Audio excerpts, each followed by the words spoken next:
welcome to my channel. Please subscribe and please hit like, and thanks for all the views. I'm way beyond 10,000 now, which is great. I am putting some shorts on there that are pretty funny, which is helping me, but basically watchmaking is doing it. So thank you very much for all your support. Today we're going to complete what I'm calling the Tim watch. So we're going to complete the Tim watch. It sounded like Donald Trump for a second.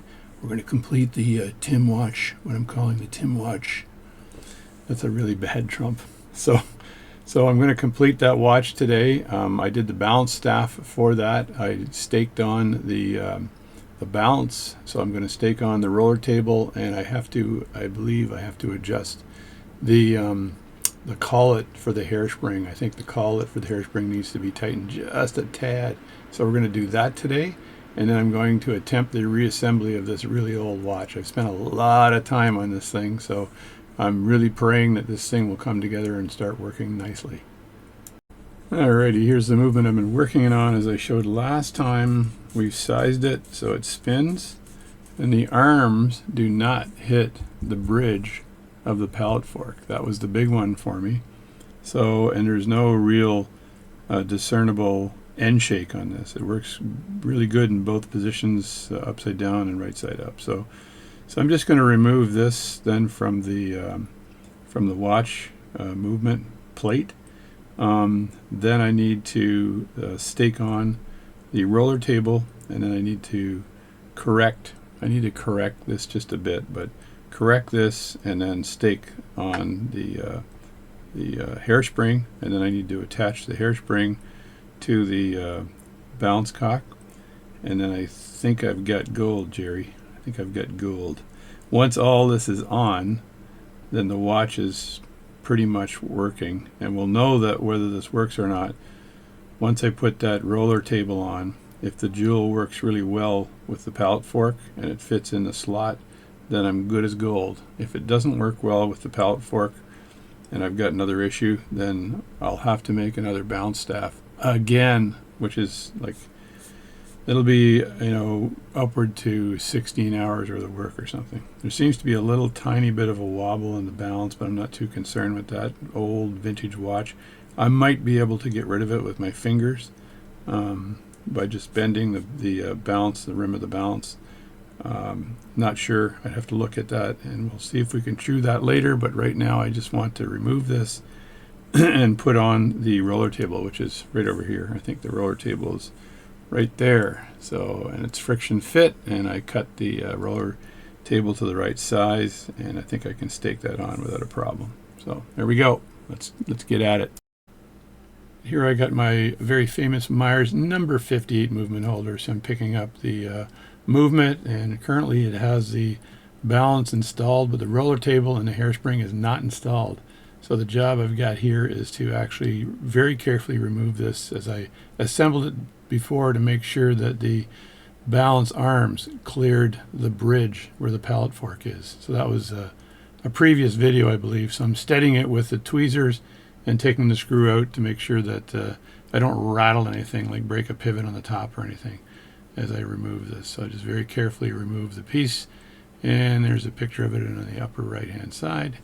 And I'm getting it all prepped. So a little bit of Rodico to save those pivots, baby. Save those pivots. And there is the roller table that I'm going to install. Now I put my staking set on my table here so I could pick the right stumps, the right stakes. So my staking set is a dual. It allows you to take a stake and put it all the way through, so I can use the stake as a stump as well. So in this case here, I'm just trying to fit the right stake that would be going over the upper part of the balance where the hairspring goes, and that way I can flip that around and use it as a stump. Once I selected that stake, I just need to align it properly and just put it all the way down and through, and set it up with the balance staff on it. So we got to make sure your stakes are clean, by the way. The hole is clean, otherwise the pivot will hit whatever gunk you might have on the bottom of the stake, and that's never a good thing. So that's just advice from me here.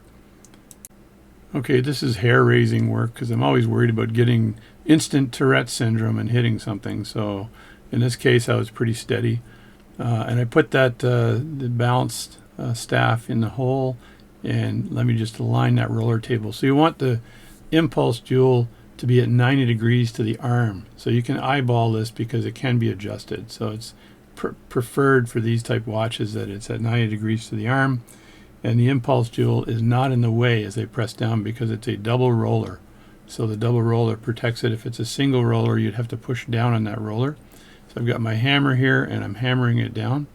And I had to hammer it quite a ways, actually, so I did a good job with the friction of this particular part. So I was able to hammer this all the way down, and I suspect it's pretty tight. So that was a good job cutting that staff, and you can see it sticking out from the top where it needs to be, and I'm pretty happy about that. So I'm just making sure that everything is good and steady and picking the stump for the next job. The next job would be to put on the hairspring, but I've got to do some measurement first before I put that hairspring on.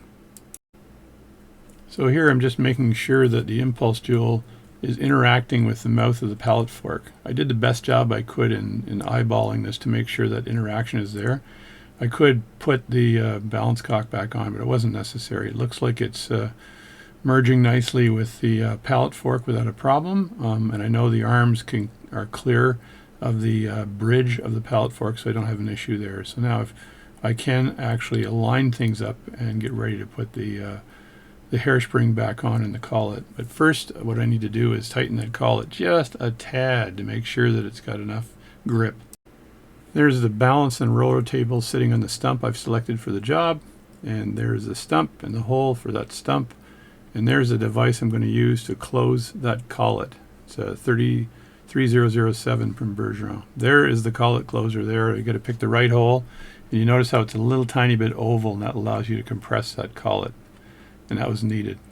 And then I put that collet onto a balance tack for alignment, make sure it's flat, and here I've got the hairspring collet in the tool, and I'm going to compress it. So you just have to make sure you don't over compress it, or you'll split the back of the collet.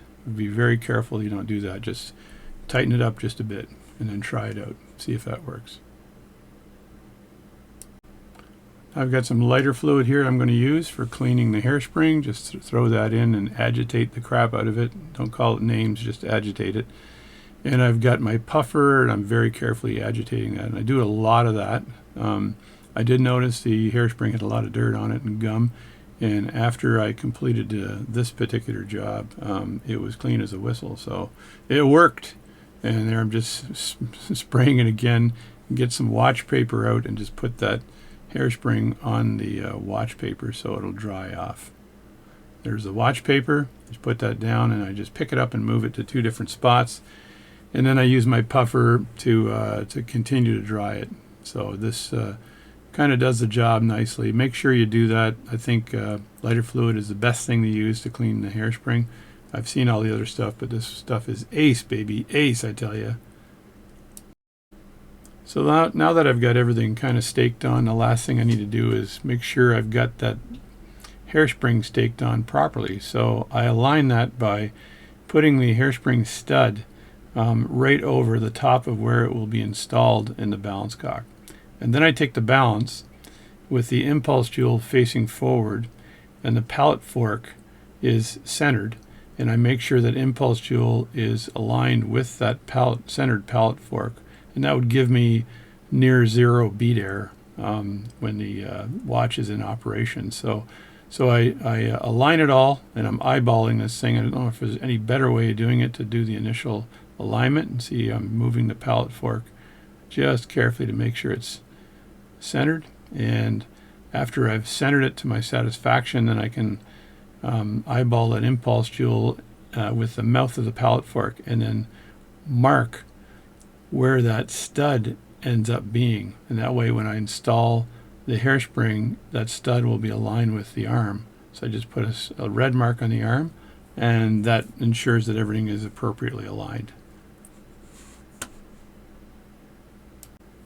Now for the fun. So you've got to balance the balance on that stump, and because it's a double roller, the impulse jewel is not in the way, so it's a straight stump, no problem, nice and flat and big. And then I take that hairspring and I've got to line up the stud with that red mark I put on the rim of the balance. So I'm being very careful in doing this and lining it up as best I can. So this is the initial lineup of that. And then after I've lined it up or put it on, I can tap it. And I'm doing that, tapping it from the other side to make sure that it's perfectly lined up with that red mark. Now, if you're off just a bit, you're not going to know until you actually run the watch and check the bead error. And then you can see where the impulse jewel rests between the banking pins. It should be centered between the banking pins at rest with the palette fork in the center as well, the mouth of the palette fork. So here I'm lining all that stuff up and being very cautious in doing this. So now that you have it aligned, you've got to push the hairspring down, and you've got to pick a stake that'll cover the collet size and not interfere with the pivot of the balance staff. So once I've got that stake selected, I can just use my hand to push that down. But now I'm just making sure it's all flat and aligned by having a good look at it. It goes out of camera for a few seconds, but once I'm fairly happy, then I can just push that hairspring down. There wasn't a lot of friction in the collet, but there really shouldn't be that much friction in there. So I think that's adequate friction. I'll be able to test whether it is. If for some reason it's not adequate, I can always remove the hairspring and then compress the collet again. So everything kind of is aligned and working really well, and the balance is complete, and it's ready for the assembly of the pocket watch. So hope you enjoyed my video. Please subscribe, please hit like, and thanks for watching.